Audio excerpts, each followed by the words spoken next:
হাওড়ায় চিজ বাস fish fry try করলাম প্রথমবার, তার সাথে ট্রাই করলাম আরো দারুণ সব খাবার। কয়েকদিন আগে হাওড়া রামরাজাতলার গ্রিডিগার্সে চলে গেছিলাম পকেট ফ্রেন্ডলি অথচ কোয়ালিটি ফুড ট্রাই করতে, আর গিয়ে কিন্তু একটুও নিরাশ হয়নি। প্রথমে ট্রাই করলাম 10 টাকার স্পেশাল ইলাইচি চা, যেটা খেতে দারুণ ছিল। তারপর নিয়েছিলাম চিকেন মাশরুম চিজ রোল, এটার দাম ছিল 85 টাকা, আর মাশরুমের জন্য দারুণ একটা ফ্লেভার পেয়েছি। আর এটা হলো কলকাতা ভেটকি দিয়ে তৈরি আজকের show stopper cheese breast fish fry, দাম ছিল 160 টাকা। এরপর 120 টাকা দামের chicken butter garlic momo with চিজটাও দারুণ খেতে ছিল।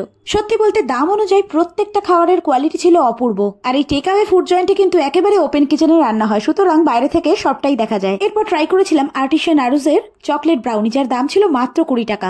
এটা ভীষণ সফট ছিল আর দাম অনুযায়ী বলতেই হয় টু গুড। আর হ্যাঁ, চকলেট সস ছাড়া কিন্তু এটার প্রাইস মাত্র 15 টাকা। এরপর ট্রাই করেছিলাম এখানকার একটা কম্বো মিক্স নুডলস আর ড্রাই চিলি চিকেনের, যার দাম ছিল 199 টাকা। জায়গাটা হলো হাওড়া রামরাজাতলা বাগচি নার্সিং হোমের প্রায় বিপরীতে সাঁতরাগাছি মোড়ের কাছে। আর এই গ্রিডিগার্স ওপেন হয় মোটামুটি বিকেল 5:30 নাগাদ। তাহলে এখানে আপনার অভিজ্ঞতা কেমন কমেন্টে অবশ্যই জানাবেন, আর ভিডিওটা ভালো লাগলে follow Hanglas day out. Thank you.